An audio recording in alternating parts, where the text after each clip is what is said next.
반갑습니다. 우리 친구들 10월의 첫 주말이죠. 벌써 10월입니다. 제자훈련도 6번째 시간 중에 벌써 5번째 시간이고 오늘과 이제 다음 주가 되면은 제자훈련 마무리가 되는데 우리 친구들 끝까지 이 제자훈련 잘 마무리하고 또 완료해서 또 귀한 선물도 받아갔으면 좋겠고 선물보다 더 귀한 하나님의 말씀 우리 친구들이 잘 배웠으면 좋겠습니다.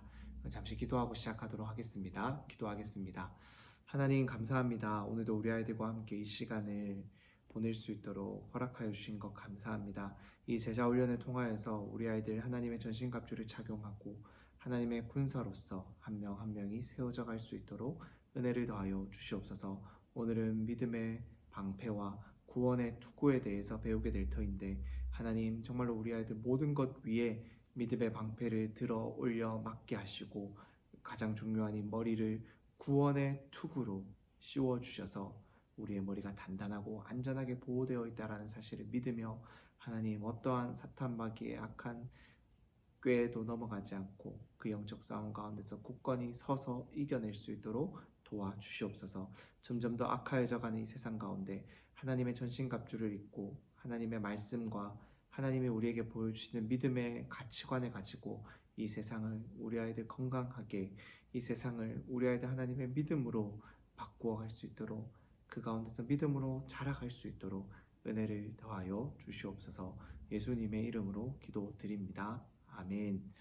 네, 오늘 우리가 살펴볼 이 전신갑주 두 가지와 관련된 에베소서 6장 16절과 17절 말씀을 한번 읽어보고 우리 오늘 시작하도록 하겠습니다. 같이 한번 읽어보겠습니다. 16절입니다. 시작. 모든 것 위에 믿음의 방패를 가지고 이로써 능히 약한 자의 모든 불화살을 소멸하고 구원의 투구와 성령의 검 곧 하나님의 말씀을 가지라. 아멘. 네. 앞서 배운 이 세 가지의 장비를 우리 친구들 잘 기억하고 있죠. 진리의 허리띠, 그리고 의의 오심경, 평안의 복음의 신발. 이 세 가지를 우리가 배웠습니다. 하나님의 말씀으로 여러분들의 허리를 동이고 언제나 어디서나 달려나갈 준비가 되어 있어야 돼요. 하나님의 말씀으로 딱 우리의 허리를 받쳐서 어떠한 것에도 흔들리지 않는 기초를 쌓아야 합니다. 그리고 하나님이 우리를 용서하여 주셨고 우리를 예수님을 믿는 우리를 의롭다고 인정해 주신 그 하나님의 놀라우신 정의, 공의로 우리의 심장을 방어해야 돼요. 그래서 우리를 정죄하고 너는 죄인이야, 너는 하나님의 자녀가 아니야 라고 말하는 사탄 마귀에게 우리의 심장을 단단하게 보호해주는 그 하나님의 정의, 공의로 우리 친구들이 갑옷 삼기를 바랍니다. 그리고 평안의 복음으로 우리에게 준비해 주신 세상의 그 어떠한 신발보다도 편안하고 깨끗한 그 신발을 신고 우리의 믿음의 이 장거리 경주, 마라톤과 같은 이 믿음의 장거리 경주를 안전하게 달려가며 세상의 많은 사람들에게 우리가 받은 이 귀한 신발을 자랑할 수 있는 사람들이 되어야 한다라는 것입니다. 그렇게 우리는 허리띠를 띠고 갑옷을 입고 신발을 신었어요. 이제는 그 모든 것 위에 방패를 댈 겁니다. 그리고 우리의 머리를 방어할 헬멧을, 투구를 오늘 좀 쓰려고 합니다. 오늘 이 두 가지 장비들을 우리가 한번 살펴보도록 하겠습니다. 믿음의 방패와 구원의 투구. 먼저는 믿음의 방패인데요. 이 믿음의 방패는 이렇게 생겼습니다. 실제로 옆에는 4세기에 발굴된 로마군의 방패라고 하는데요.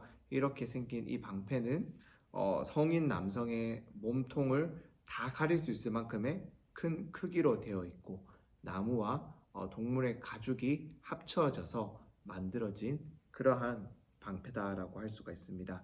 이 방패는 그래서 웬만한 성인 남성을 다 가릴 수 있었기 때문에 적의 공격으로부터 안전하게 방어를 할 수 있는 방어 도구가 되었다라는 것입니다. 그런데 이 방패는 단순히 방어 도구뿐만이 아니었어요. 이 방패를 사용해서 역으로 공격도 할 수가 있었는데 어떠한 것이냐? 바로 로마 군인들은 이러한 진영을 갖추고 상대방을 향해서 전진하면서 접근했다라는 거예요. 상대방의 공격을 이런 식으로, 화살을 이런 식으로, 날아오는 창을 이런 식으로 방패를 해서 막아내고 이 방패 뒤에서 창을 던지거나 화살을 쏘면서 공격을 해 나갔어요. 로마군의 이러한 전술이 당대 최고의 기술이었고 로마군은 이러한 전술을 바탕으로 당대 최고의 군대로서 명성을 떨치고 있었습니다. 이렇게 많은 서로 군인들이 자기 몸만 방어할 뿐만이 아니라 서로의 방패를 엮어서 함께 이렇게 전진하고 나아간다라면은 적의 화살이나 칼, 창이나 이런 날아오는 모든 것들이 나에게 비집고 들어올 틈이 더 없어지고 이것을 방어해내는데 아주 효과적이고 방어해낸 다음에 바로 역습을 할 수 있는 그러한 귀한 놀라운 전술이 될 수 있었다라는 것입니다. 나 혼자 방패를 들고 있으면 앞은 막을 수 있어요. 방패로 가려져 있는 그 앞은 막을 수 있어요. 하지만 위나 옆이나 뒤에서 날아오는 공격은 막을 수가 없겠죠. 하지만 이렇게 함께 방패를 서로 엮어서 진영을 짜서 그들이 방어하고 전진하고 공격해 나간다라고 하면은 내가 혼자 있을 때는 앞밖에 막지 못하지만 내 동료들에 의해서 위나 옆을 막아내서 더 안전하고 효과적으로 방어를 해낼 수가 있었다라는 것입니다. 그냥 화살보다 불화살이 더 위협적이라는 것은 우리가 조금만 생각해도 이해하기가 쉽습니다. 그냥 화살은 나 하나를 공격한다라고 하면은 불화살은 그것에 맞는 나에게도 피해를 입지만 또 불이 번져가면서 그 불 때문에도 우리 아군에게 피해를 입히는 참 그러한 공격 무기가 됩니다. 그래서 불화살로 공격을 당하게 된다면은 그 피해가 훨씬 더 크다라는 것을 우리가 쉽게 알 수가 있습니다. 그래서 로마 군인들은 이 전쟁에 나가기 전에 자신의 방패를 10시간 정도 물에 계속해서 담가둔다고 해요. 왜요? 물이 먹은 그 방패를 통해서 불화살이 날라와도 방패가 물을 먹었기 때문에 불화살이 방패에 박혀도 번지지 않고 불이 꺼져버리게 되는 참 그러한 효과를 가져오기 때문에 방패에다가 물을 먹이는 그러한 작업을 전쟁에 나가기 전에 꼭 했다라고 한다라는 것입니다. 그래서 이처럼 이 믿음의 방패는 나를 방어하는 방어 도구도 되지만 나를 공격하기 시작해서 내가 속한 공동체를 무너뜨리는 그러한 공격을 막아내는 방어구다라는 거예요. 그래서 바울은 그냥 화살을 막아내라가 아니라 불화살을 막아내라. 모든 종류의 불화살을 너희가 막아내라 라고 지금 이야기를 하고 있다라는 것입니다. 나 한 사람을 넘어뜨려서 이 내 주변 사람에게 그리고 내가 속한 공동체를 공격하여서 우리가 속한 교회를 무너뜨리고 이 땅에 세워진 믿음의 사람들의 그 모임을 무너뜨리려고 하는 것이 마귀의 공격이기 때문에 그것을 막아내는 이 방패 로마 군인들의 그러한 방패 진영을 보면서 떠올리면서 바울은 우리 교회에 속한 우리 성도들이 교회를 다니는 우리 한 사람 한 사람들이 다 같이 이 믿음의 방패를 높이 치켜들어서 불화살을 막아내야 한다라고 지금 우리에게 이야기하고 있다는 것입니다. 한 가지 한번 예를 들어 볼까요? 우리 예배 시간을 한번 생각해 봅시다. 예배 시간 조용히 잘 듣고 있다가 집중하다가 언제 여러분들의 집중이 깨지나요? 한 친구가 떠들기 시작하거나 한 친구가 폰을 보면서 이것 좀 봐봐라고 이야기를 하거나 장난치기 시작하면 나도 모르게 거기에 더 신경이 쓰이고 좀 더 이렇게 같이 동요하면서 따라가는 모습을 예배 시간마다 전도사님은 매주 보고 있습니다. 우리 친구들도 나 혼자 있을 때는 잘 딴짓을 잘 하지 않는데 함께 모여 있다 보면은 그렇게 쉽게 딴짓을 하게 되고 딴짓을 하는 친구들을 보면서 나도 딴짓을 하게 되고 그렇게 이것이 번져가는 모습을 보게 돼요. 마귀는 이렇게 공격을 해나가는 거예요. 한 명 한 명 넘어뜨리는 것이 아니라 한 명을 통해서 또 한 명을 엮어가고 또 한 명을 엮어 불화살에 불이 옮겨 붙는 것처럼 계속해서 이런 식으로 연달아서 우리를 공격하고 교회를 예배를 무너뜨리려고 하는 것이 악한 마귀의 공격이다라는 것입니다. 그래서 이 불화살을 쏘는 거예요. 또 그런 식으로 불화살을 쏴서 불에 붙지 않도록 내가 불에 안 붙어야지라고 그런 식으로 그러면 그렇게 나를 방해하는 사람들과 같이 안 있어야지. 나는 저런 애가 싫어. 저런 애들 왜 저래? 라고 이런 마음을 가지면서 상대방을 질투하게 만들고 시기하게 만들고 내 안에 화가 나게 만들어서 나를 혼자 떨어뜨려 놓게 만들어요. 교회에서 공동체에서 혼자 이렇게 딱 떨어뜨려 버린다라는 것입니다. 그것 또한 위험해요. 왜요? 혼자 있으면 더 쉽게 사탄과 마귀의 먹잇감이 되기 때문에 혼자 있으면 더 외로움을 느끼면서 공격당하기 쉽기 때문에 마귀는 그렇게 공동체를 무너뜨리고 우리 한 사람 한 사람들에게 혼자 있게 만들어서 공격해 나가기도 하고 공동체 안에 불화살을 쏘아서 불을 번지게 해서 무너뜨리게 하는 그러한 공격들을 해 나간다라는 것입니다. 그런 불화살의 공격을 막을 수 있는 무기가 바로 방패. 바울은 믿음의 방패다라고 오늘 우리에게 이야기하고 있습니다. 악한 마귀와 사탄이 우리의 교회를 무너뜨리고 친구들 사이를 갈라놓고 나를 혼자 두어 외롭게 만들려고 할 때 우리는 이 믿음의 방패를 들어야 돼요. 나 혼자 드는 것이 아니라 함께 들어야 합니다. 하나님은 우리가 함께 이 방패를, 믿음의 방패를 들 수 있도록 우리를 교회로 부르셨어요. 성령님을 보내서 우리와 함께 하시며 우리를 교회로 모아주셔서 함께 방패를 들 수 있도록 우리를 불러주셨다라는 것입니다. 내 믿음이 흔들릴 때, 내가 지금 바르게 믿고 있는지 헷갈릴 때 우리는 그때 나와 함께 예배 드리는 친구들과 선생님을 통해서 우리의 믿음을 점검할 수가 있습니다. 또한 그들의 모습을 보면서 우리의 믿음을 더 성장하고 배워나갈 수가 있어요. 하나님을 향한 우리의 믿음이 강해지는 곳, 믿음을 배우고 자라게 하는 곳이 바로 우리가 모이고 함께 예배드리고 있는 교회다라는 사실을 우리 친구들이 꼭 기억했으면 좋겠습니다. 나 혼자 있으면 넘어질 수 있어요. 혼자서는 힘이 듭니다. 하지만 함께라면 달라요. 함께라면 우리가 믿음의 방패를 같이 들고 막아낼 수가 있습니다. 내가 부족한 부분을 교회에서 함께 믿음 생활하는 나의 친구가 막아주고 채워준다라는 것입니다. 그렇기 때문에 여러분 꼭 교회에 붙어 있으세요.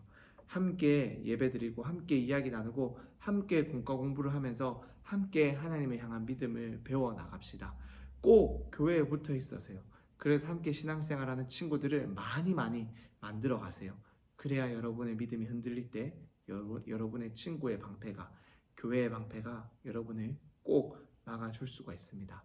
이 코로나 시대에 마귀는 이 코로나 바이러스를 통해서 우리를 교회로 모이지 못하게 하는 이유가 여기에 있다는 사실을 우리가 꼭 기억했으면 좋겠습니다. 우리가 모여서 함께 믿음의 방패를 들면 마귀의 어떠한 공격도 쉽게 막아낼 수 있기 때문에 마귀는 함께 모여서 믿음의 방패를 함께 들지 못하도록 계속해서 우리를 떼어놓는 거예요. 떼어놔야 공격하기 쉬우니까요. 그러니까 꼭 기억하세요. 어떠한 어려움이 있어도 어떠한 힘듦이 있어도 우리는 모이기를 패하는 어떠한 사람들의 습관과 같이 하지 말고 히브리서의 말씀처럼 그렇게 하지 말고 모이기를 더 힘쓰며 함께 믿음의 방패를 들어야 한다라는 이 놀라운 사실, 그것이 우리를 방어할 수 있는 가장 효과적인 방법이다라는 것을 우리 친구들이 꼭 기억했으면 좋겠습니다. 그리고 오늘 두 번째로 살펴볼 또 다른 방어구는 바로 이 투구입니다. 바울은 이것을 구원의 투구라고 하는데요. 바울은 로마 군인들이 쓰고 있었던 이 투구를 보면서 영적 싸움을 하는 우리들에게도 이 투구가 반드시 필요하구나라는 것을 깨달았다라는 것입니다. 우리가 오토바이를 타고 가는 사람들을 보면은 헬멧을 꼭 착용하고 있는 것을 봅니다. 건설 현장에서 일하고 있는 사람들도 헬멧을 꼭 착용해요. 동굴 같은 것을 탐험하러 들어갈 때도 이렇게 헬멧을 쓰고 들어갑니다. 왜냐하면은 머리는 그만큼 보호해야 하는 중요한 부분이기 때문에 그렇다라는 것입니다. 머리를 다치면 몸이 제 기능을 못해요. 왜요? 뇌가 있으니까. 뇌는 우리의 신경을 제어하고 신경의 중심이 되는 그러한 장치이기 때문에 이 신경을 담당하는 뇌가 다치게 되면은 우리의 몸을 제대로 사용할 수 없고 우리가 제대로 살아갈 수가 없게 됩니다. 그래서 머리가 단단한 두개골로 덮여 있지만 그 단단한 두개골로 덮여 있는 머리를 더 단단한 투구로 방어를 해내야 한다라는 것입니다. 사탄과 마귀도 우리의 뇌가 얼마나 중요한지, 우리의 머리가 얼마나 중요한지를 알기 때문에 치명상을 주기 위해서 우리의 머리를 노려요. 뇌를 노려요. 다시 말해서 우리의 생각을 노린다라는 것입니다. 뇌가 공격당하면, 이 머리가 공격당하면, 우리의 생각이 공격당하면은 한 번에 사탄과 마귀에게 제압당할 수가 있어요. 그래서 우리의 마음대로 다시 한번 그 몸을 회복하고 생각을 회복하는 것이 어려워질 수 있기 때문에 사탄과 마귀가 노리기 쉬운 이 머리를 우리는 구원의 투구를 꼭 써서 방어해내야 한다라는 것입니다. 이러한 우리의 머리를 보호하는 것이 구원의 투구이고 구원의 헬멧입니다. 우리가 예수님을 믿는 믿음으로 이미 구원받은 존재들이기에 우리는 이 구원을 머리에 쓰고 내가 얻은 이 구원을 머리에 쓰고 사탄과 마귀에게 우리가 받은 구원을 자랑하고 의지하여서 맞서 싸워야 한다라는 것입니다. 아무리 우리를 공격해도 우리를 넘어뜨리려고 해도 우리는 영원한 생명을 구원을 통해서 선물로 받았기에 아무런 소용이 없다. 사탄 마귀의 너희의 공격은 영원한 생명을 구원을 통해서 선물 받은 나에게 하나님의 자녀가 된 나에게는 아무런 소용이 없다. 그러니까 너의 공격은 다 튕겨나간다 라는 것을 탕탕 보여주면서 방어해내야 한다라는 것입니다. 아무리 사탄 마귀가 우리가 얻은 구원을 가짜라고 말하며 의심하게 만들어도 예수님을 믿는 그 순간부터 우리가 하나님께 받은 구원, 하나님이 우리에게 주신 이 구원은 변하지 않아요. 우리의 구원은 나의 행동, 나의 어떠한 모습에 의해서 좌지우지되는 것이 아니라 예수 그리스도를 믿는 믿음, 그 믿음을 고백할 때 하나님이 우리에게 주시는 거예요. 그러니까 아무리 사탄 마귀가 너는 구원받은 사람의 모습이 맞아? 그렇게 하는데 어떻게 구원받았어? 라고 우리를 의심하게 만들고 공격해도 우리의 머리는 이 구원의 투구로 방어가 되어져 있기 때문에 여러분들이 그러한 영적인 싸움에 요동하지 않으면 돼요. 넘어가지 않으면 돼요. 내가 좀 실수를 하고 내가 좀 하나님의 자녀답게 살지 못했다라고 할지라도 다시 일어나면 돼요. 하나님 죄송합니다. 내게 다시 한 번 더 힘을 주세요. 다시 하나님의 자녀로 살 수 있도록 도와주세요라고 말하면서 다시 일어나는 것이 우리의 공격을 사탄과 마귀의 공격을 막아내는 방법이다라는 것을 우리 친구들이 꼭 기억했으면 좋겠습니다. 우리는 구원을 받은 바로 그 순간부터 하나님의 자녀가 되었어요. 그 순간부터 우리는 하나님을 닮아서 자라가고 있습니다.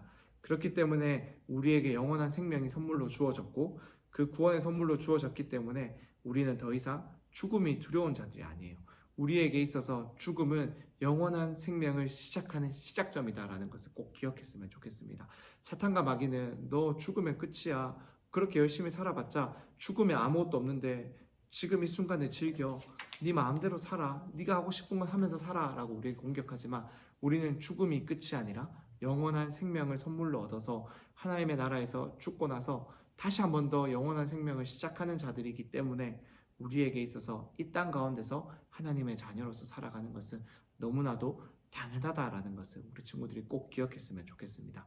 그렇기 때문에 우리는 하나님을 사랑하고 하나님의 말씀을 알아가고 말씀을 배워가며 하나님의 자녀로서 맞는 삶을 살아가야 합니다. 그것이 구원의 투구로 우리의 머리를 방어하고 그것을 쓰고 살아가는 자의 삶의 모습이다라는 것을 꼭 기억했으면 좋겠습니다.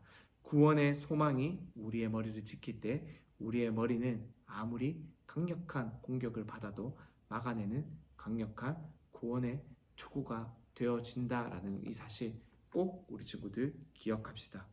여러분의 생각을 이 구원의 소망, 하나님께서 주신 영원한 생명의 소망으로 가득 채워서 이 땅 가운데서 하나님, 나 하나님의 자녀가 되었기에 하나님의 말씀을 따라서 기쁘게 살아가겠습니다 라고 고백할 수 있는 우리 친구들이 될 수 있었으면 좋겠습니다. 나는 구원받은 하나님의 자녀다 라는 것을 더욱더 확실하게 믿음으로 우리에게 다가오는 모든 공격들을 막아냅시다. 그래서 여러분의 생각을 공격하며 하나님의 자녀라는 것을 잊게 만들고 더 우리의 성품 가운데 우리의 마음 가운데 짜증과 분노와 시기와 질투를 밀어넣어서 하나님의 자녀답지 않게 살아가는 우리의 마음을 혼란스럽게 하는 그러한 공격들을 막아내고 이겨낼 수 있는 우리 친구들이 되었으면 좋겠습니다. 날마다 하나님의 말씀을 듣고 배우고 함께 모여서 예배하고 우리가 함께 믿음의 방패를 들고 구원의 투구를 쓰고 방어해낼 수 있는 그런 우리가 될 수 있었으면 좋겠습니다. 날마다 말씀과 예배를 통해서 교회 공동체 안에서 함께하는 신앙생활을 통해서 날마다 매주일마다 우리의 방어구를 점검하며 나아갑시다. 그래서 하나님의 자녀로서 당당하게 살아갈 수 있는 우리 친구들 다 될 수 있기를 소망합니다. 이렇게 5번째 시간 오늘 2가지를 배웠는데 좀 잘 정리를 해서 우리 친구들 잘 기억해 봤으면 좋겠고 5번째 시간도 마무리하도록 하겠습니다. 실전과제 첫 번째 실전과제를 여러분들에게 드리도록 하겠습니다. 나는 구원받은 하나님의 자녀라는 사실을 믿나요? 그렇다면은 그것을 함께 믿고 있는 내 주변의 친구들, 반 친구들에게 한번 전해봅시다. 우리는 구원받은 하나님의 자녀야. 이 구원의 투구를 쓰고 함께 믿음의 방패를 들자라는 편지를 써서 우리 교회의 반 친구들에게 한번 나누어 보세요. 그래서 서로를 지켜주는 믿음의 방패를 함께 들고 구원의 투구를 씌워주는 서로 함께하는 그러한 믿음의 동지들이 함께 하나님의 군사로서 서로가 세워져 갔으면 좋겠습니다. 이렇게 오늘 배운 내용을 꼭 한번 함께 나눠볼 수 있는 우리 친구들 되기를 소망합니다. 그렇다면 전 선생님 잠시 기도하고 마치도록 하겠습니다. 잠깐 기도하겠습니다. 하나님 감사합니다. 오늘 우리가 함께 믿음의 방패와 구원의 투구에 대해서 배웠습니다.